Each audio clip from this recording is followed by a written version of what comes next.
How do you prepare your manuscript for submission? In this video, we're going to walk through 8 steps to help you prepare your manuscript to submit out to agents and to potentially publishers. So hi, I'm Charlotte Chipperfield. I am your book coach and developmental editor, and I help women write, edit, and publish books that inspire and create positive impact in the world. So if you've written a book, congratulations. If you have a manuscript that you've written and edited and you're ready to embark on the traditional publishing path, this is not only a huge accomplishment where you are, so I hope that you are celebrating that. But now you might also be wondering, what's next? What is your next step? And so the next step is to start submitting your book to publishers. But before you hit send on your submission, we want to make sure that we've got all the information we need, we've got everything in order to really be successful on this journey. So we want to make sure that you're showing up as polished, as professional, and really have all the information that agents or publishers are going to need, or potentially contests. This also works for contests if you're submitting your book for any sort of award. This is going to make sure that everyone really understands who you are, why you wrote your book, and what your book is about. So who is the book submission process for? So the submission process is primarily for fiction authors who are looking to be published in the traditional realm. So this is traditional publication through a big publisher where they are going to potentially give you an advance and then help you move your book through to the publishing and put it out into the world and distribute it to bookstores, to libraries, and to help you also market your book. So no matter if you are looking to submit to a small press or a major publishing house, or if you're out querying an agent who's going to help get you in front of these publishers, we want to make sure that you're making a really strong impression. The same goes for if you are submitting your book to contests. You want to make sure that you are showing up in a way that you followed all the guidelines. So the book submitting process is really a package that is going to help promote your book, tell people all the key information they need to know about your book. So there's often a query letter that's involved. There's a synopsis of your book. There's also sample pages. So there'll be different guidelines for different agents or different contests that'll tell you how many pages you can submit. So you also want to make sure that you've got a cleaned up manuscript as best you can so that you're presenting your best pages so that people really feel pulled in and immersed into your story and really get a great sense of that. So the overall submission process really starts with you researching agents and publishers that might be a really good fit for your genre and your style of book. So not all literary agents work with every single genre. They usually have a few that they focus on, that they're most familiar with, that they have relationships with publishers who also publish that genre. So start by doing some research and really looking into, are there certain publishers that you potentially want to get your book in front of, and what agents also work within that genre or potentially have relationships with those publishers. The second step is making sure that you really understand the requirements for each individual agent or contest that you're submitting it to. There's not a one-size-fits-all, unfortunately. We can't just create our submission package and then hit send to a gazillion people. There are often different requirements and different lengths of synopsises or how many pages you can submit. So you want to make sure that you're really paying attention to those guidelines so that you can customize your submission and really put your best foot forward. And of course, we want to make sure that we are preparing our manuscript. So this is the next step in the process, is making sure that your manuscript, your sample pages, your query letter, and your synopsis really meets the industry standards and is providing all of the key information that everyone's going to need. The next step in the process is sending out your submission. So this is actually hitting send on those emails, or maybe you are sending it physically, and being able to wait for a response, which I know is the hardest part. And then of course, the next step in that process is that hopefully you either receive some feedback, or maybe you get a yes, or maybe you get a rejection, which is also part of this process. We're not always going to be a good fit for everyone. It's all about timing. There's so many pieces that go into people's decision-making process. So just remember that rejection is not a rejection of who you are as an author or what your work is capable of. It's just not a good fit for that agent or that publisher at that time. So to really help you create the best submission you can, let's actually walk through 8 things and 8 steps that you're going to need to consider before you start submitting your work. So the first step is really make sure that you have revised and edited your book thoroughly. This is really important to make sure that you know what your manuscript is, that it's as complete as possible, because if someone really likes your sample pages, their next request might be, hey, I want to read your whole book. I really want to get a sense of this entire manuscript, your characters, your plot, like what happens next. That means you were successful in piquing their interest with your sample pages. So we want to make sure our manuscript is ready to go. So this means we've completed our rounds of edits. If you're self-editing, you've worked with a professional editor, you've got your manuscript, it is in a good place.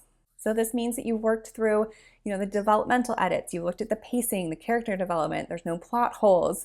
You've also refined and made sure that your language you're using is really clear and you're conveying the messages and themes you really wanted to put forward in your book. And of course, you've also proofread and gone through the copy edits to make sure there are no grammar, spelling, or punctuation errors. So if you're self-editing your book, I do have another video that you can check out on how to move through that self-editing process so that you have a refined manuscript that you can present. And of course, be able to invite any fresh eyes that you can as proofreaders and beta readers to make sure that your manuscript is as tidy and refined as it can be. So the second step to keep in mind on the submission process is to really follow those submission guidelines.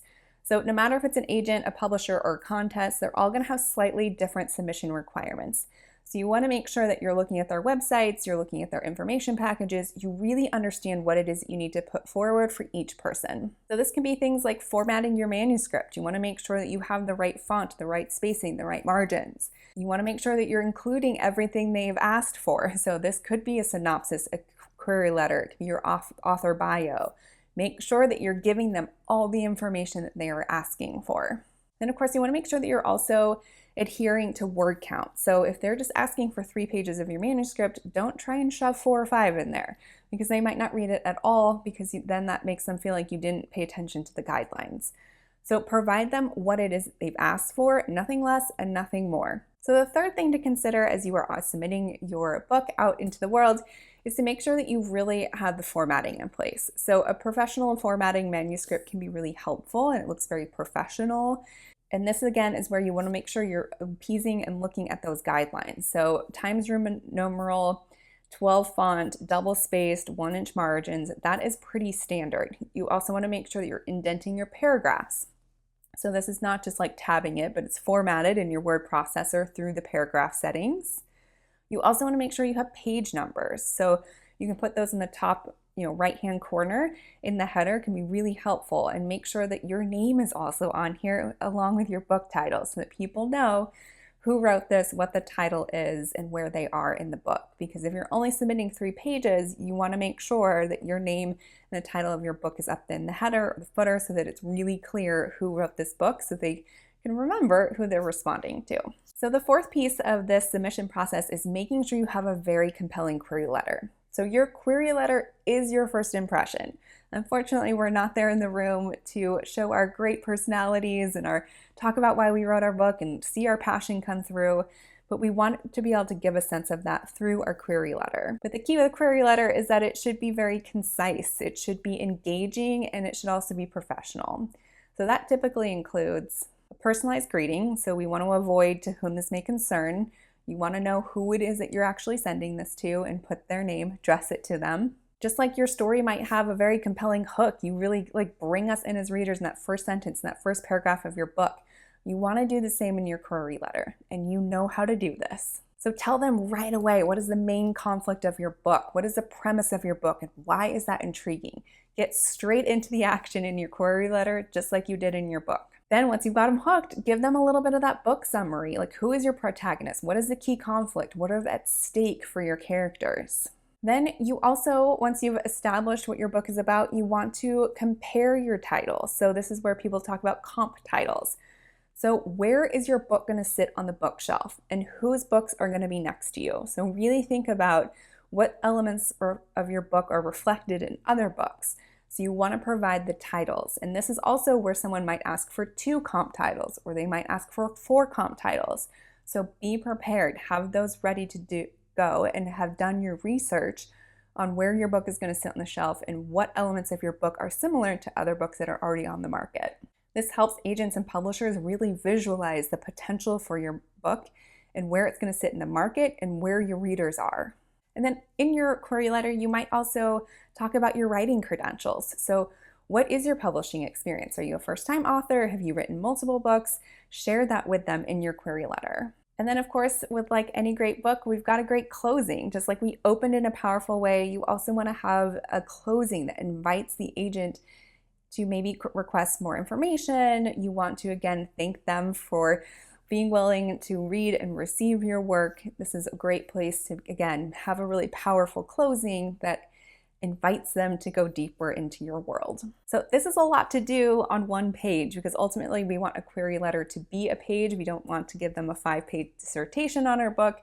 This is really just meant to be a short and sweet little taster of who we are, what our book is about, and why we want them to take that next step to learn more. You have to remember that agents and publishers get thousands of these. So you want to make sure that you're giving them not only the information they need, but you want to sound intriguing and a good fit for them to work with. So no pressure, right? But here's the thing, you are a writer. You have been called to write your book.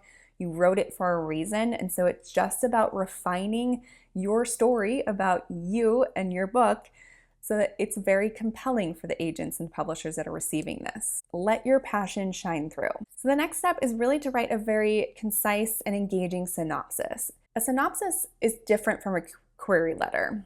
It provides a really full breakdown of your story and includes major plot points. And it does give away your ending. So you want to keep this to 1 to 2 pages, which again, I know is a little bit challenging, but what are kind of those key plot points and those milestones along your plot? That's what you want to share and divulge. You can write this in third person, sort of past tense, and really focus on the key characters and the plot development. So who were your characters in the beginning of the book, and who are they at the end of the book, and what happened to them in between that made them change and shift in that way. So the 6th step on the query process is to make sure you have a very professional author bio. So this should be brief and really highlight your writing experience and be very professional. So it should include any previous publications or writing credentials, your education, your background, why your book subject matters.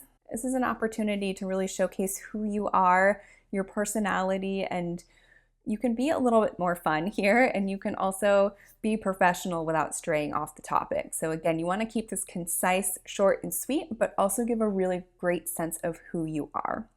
And I know it can be really hard to write about ourselves, so if you need support in this way, I offer author bio writing services, which you can find the link below just to learn more about how to really convey who you are in a very strong and professional way, while also reflecting who you are and why your story matters.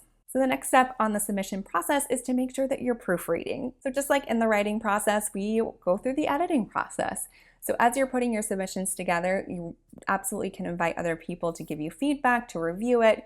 You want to make sure it's as airproof as possible, because we are again presenting ourselves as authors, and we want to make sure that we're not presenting an agent or publisher with a bunch of typos.